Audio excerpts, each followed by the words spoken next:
Namaste. So tonight I'm going to read Book 5, Chapter 18 on the killing of the Danava Mahishasura in the Maha Devi Bhagavatam. Om Vakratuna Mahakaya Surya Koti Sama.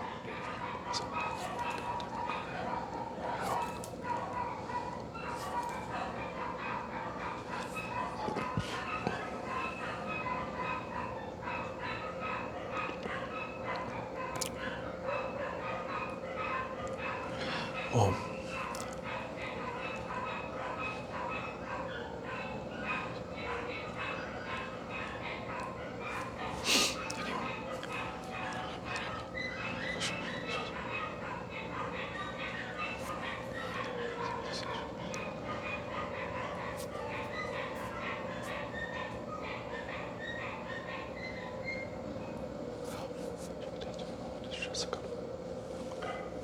Hari Om. Om Tat Sat. Mahesa said, O Devi, Mandodari had a sister, Indumati, unmarried and endowed with all auspicious signs.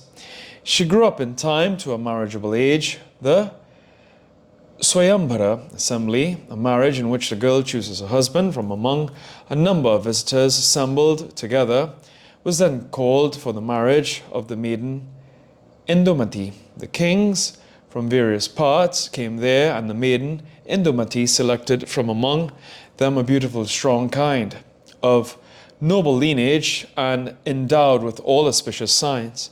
At that time, by the indescribable power of destiny, Mandodari, seeing the deceitful cunning and hypocrite king of Madra, became passionate and desired to marry him. The slender woman, Mandodari, then addressed her father thus, O father, seeing the king of Madra in this assembly, I am desirous to marry him. So perform also my marriage ceremony now. When the king heard this request from his own daughter privately, he became very glad and began with promptness to make preparations for the marriage. He invited the king of Madra to his own place and gave him in marriage his own daughter Mandodari, according to due rites and ceremonies, with an abundance of dowry and wealth. The king of Madra, Charu Desna, became very glad to marry the beautiful Mandodari and went back with her to his own abode. The king Charu Desna then enjoyed her for good many days, when one day a maidservant found the king in sexual intercourse with another maidservant in a lonely place, and divulged this to Mandodari. She, finding the king in that state, became angry and rebuked him with a slight smiling countenance. Again, on another occasion, Mandodari saw the king willingly engage in amusements and sports with an ordinary beautiful woman, and became very sorry and thought thus, when I saw him in the Swayamvara, I could not recognize him as a cheat. I am deceived by this king. Oh, what a wrong act have I done through delusion. This king is a rogue, and he is totally shameless and has no dislike for contemptible things. It is now too late to repent for him. How can I save any affection for this husband? Fee on my living now. I forsake from this very day all the pleasures with my husband and all worldly pleasures, and I take recourse now to contentment alone. I have committed a very wrong act that I ought never to have done. Therefore, it causes intense pain to me now. If I now commit suicide, then that sin will never forsake me, and I must have to enjoy the consequence thereof. And if I return to my father's house, I will not be happy there, for my companions, seeing me thus, will, no doubt, ridicule me. Therefore, it is now advisable for me to avoid all the sensuous pleasures, become dispassionate, and remain here patiently and abide by the strange combinations of time. Mahesha said, Thus that woman lamented in remorse and began to remain there, very much sorrowful and distressed, renouncing thoroughly all the pleasures of the world. O auspicious one, I am the king, yet you are showing your dislike for me. No, eventually you too will be passionate and entertain afterwards an illiterate coward. Keep in my word, even now it will be of great benefit, and it will serve as a medicinal diet to you as to all women. In case you do not follow my advice, you will have to meet with extreme pain and misery, certainly. Hearing the words of Mahishasura, the Devi said, O you fool, go to the lower worlds or stand up for fight. I will send you and the other Danavas unto death, and then go away at my pleasure. O demon, I take up form to preserve the righteousness whenever they suffer pain in this earth. O Lord of the Dechas, formless, birthless I am, yet at times I take up form and be born to save the Devas. Know this firmly, O wicked Mahesa, the Devas prayed to me for your destruction. Therefore, I will not rest until I kill you. I speak all these truly to you. Therefore, fight or go to Patala, the abode of the Asuras. I speak truly to you again that I will destroy you wholly. Vyasa said, O king, hearing thus the Devi's words, the Danava took up his bow and came to the battle, fully stretching the string of his bow up to his ear, and began to shoot sharpened arrows with great force at the Devi. The Devi too hurled with anger arrows tipped with iron and cut off the Asura's arrows to pieces. The fight between them rose to such a terrible pitch that it caused terror to both the Devas and the Danavas, trying hard to be victorious over each other. In the midst of the terrible encounter, the demon Durdhara came up to fight and made the Devi angry and shot arrows, all terribly poisonous and sharpened on stones, at her. The Bhagavati then got very angry and hit him hard with sharp arrows.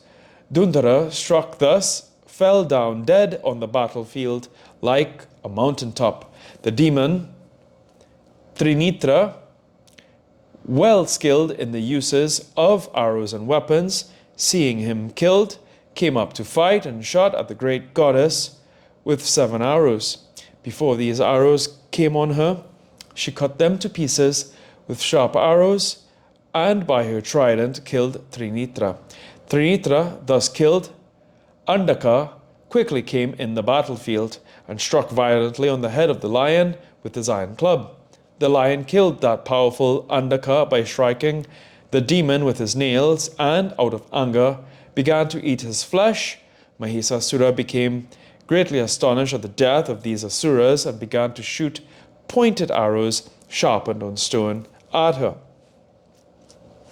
The Devi Ambika cut his arrows into 2 before they came on her and struck the demon on his breast by her club. That vile Mahishasura, the tormentor of the Devas, fell in a swoon under the stroke of the club, but patiently bore it, and at the next moment came again and struck the lion on his head by his club. The lion too, by his nails, rent that great Asura to pieces. Mahishasura then, quitting the man form, took up the lion form, and by his claws cut the Devi's lion and wounded him very much by his nails.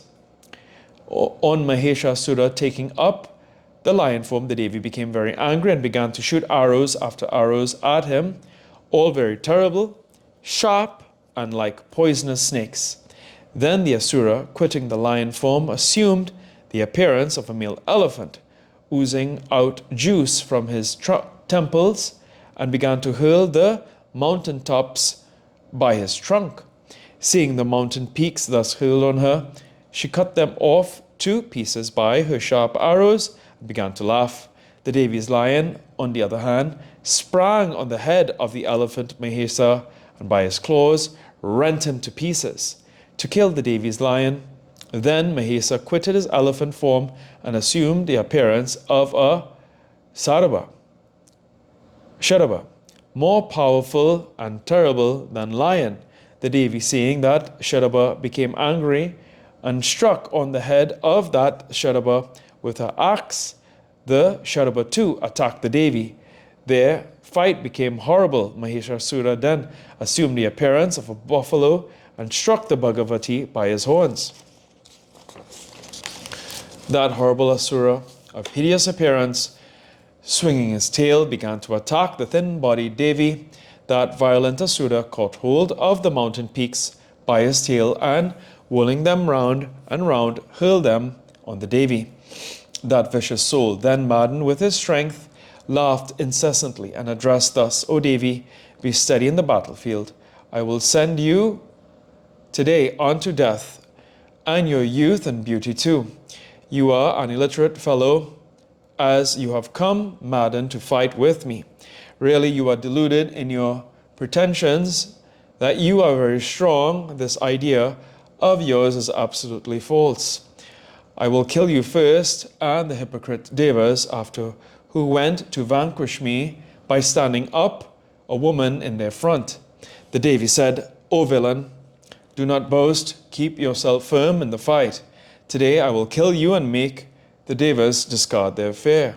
O wretch, you are a sinner. You torment the Devas and terrify the Munis. Let me have my drink of sweet decoction of grapes, and then I will slay you undoubtedly. Vyasa said, O king, saying thus, the Devi, wrathful and eager to kill Mahishasura, took up the golden cup filled with wine and drank again and again. When the Devi finished her drink of the sweet grape juice, she pursued him with trident in her hands. To the great joy of gladdening all the Devas began to rain showers of flowers on the Devi and praised her and shouted victories to her with Dindubi, a divine drum, Jai, Jiva, victory. Live. The Rishis, Siddhas, Gandharvas, Pisachas, Uragas, and Kinnaras witnessed the battle from the celestial space and became very much delighted. On the other hand, Mahishasura, the hypocrite Pandit, began to assume various magic forms and struck the Devi repeatedly. The Devi Chandika, then infuriated and with eyes reddened, pierced violently the breast of that vicious Mahisa with her sharp trident. The demon, then struck by this trident, fell senseless on the ground, but got up in the next moment and kicked the Devi forcibly. That great Asura, thus kicking the Devi, laughed repeatedly and bellowed so loudly that the Devas were all terrified with that noise. Then the Devi held aloft the brilliant discus of gold axle and of 1,000 spokes and loudly spoke to the Asura in front, O stupid, look, this chakra will sever your throat today. Wait a moment, I am sending you instantly unto death. Saying this, the Divine Mother hurled the chakra. Instantly, that weapon severed the Danava's head from his body. The hot streams of blood gushed out from his neck as the violent streams of water get out from mountains, colored red with red sandstones. The headless body of that Asura moved to and fro for a moment and then dropped on the ground. The loud acclamations of victory were sounded to the great joy of the Devas. The very powerful lion began to devour the soldiers that were flying away, as if he was very hungry. O king, the wicked Mahishasura thus slain, the demons that remained alive were terrified and fled away, very much frightened to Patala. The Devas, Rishis, human beings, and the other saints of this earth were all extremely glad at the death of this wicked demon.